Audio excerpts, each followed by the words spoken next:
Welcome back to my channel healthy home foods. ఈరోజు అయితే dry fruits లాగా ఎలా ప్రిపేర్ చేయాలో నేను మీకు చూపిస్తాను. ముందుగా నేను చూపించిన విధంగా డ్రై ఫ్రూట్స్ అన్నిటి ఇలా ముక్కలుగా కట్ చేసి పక్కన పెట్టుకోవాలి.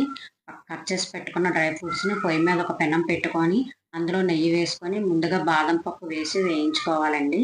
వేయించుకున్న బాదం పప్పుని తీసి పక్కన పెట్టుకొని తర్వాత అదే పెనంలో జీడిపప్పు, పిస్తా, వాల్నట్స్ కూడా వేసి వేయించుకోవాలండి.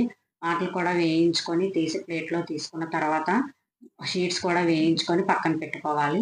ఇప్పుడు అదే పాన్లో నెయ్యి వేసుకొని పిక్కలు తీసిన డేట్స్ వేసి బాగా ఒక 5 నిమిషాల పాటు వేగనిచ్చి వేరే ప్లేట్లో తీసి పెట్టుకోవాలండి. ఇప్పుడు మళ్ళీ అదే పానంలో ఖర్జూరం వేసుకొని దాన్ని కూడా 5 నిమిషాల పాటు వేగనివ్వాలండి. అటు ఇటుగాన వేగనిచ్చాక ఇది కూడా సేమ్ ప్లేట్లో తీసుకొని చల్లారనిచ్చాక ఇప్పుడు అది బాగా చల్లారిన తర్వాత ముందుగా వేయించుకున్న నట్స్ అన్నీ వేసి బాగా కలుపుకోవాలండి. కలుపుకున్న దాంట్లో కొద్దిగా తేనె కూడా వేసి బాగా కలుపుకోవాలి. బాగా కలిపిన తర్వాత ఉండల్లాగా చుట్టుకొని పక్కన పెట్టుకోవాలి. పెట్టుకున్న ఉండల పైన ముందుగా వేయించుకున్న గసగసాలను వేసి ఫినిషింగ్ చేస్తే డ్రై ఫ్రూట్ లాడు రెడీ.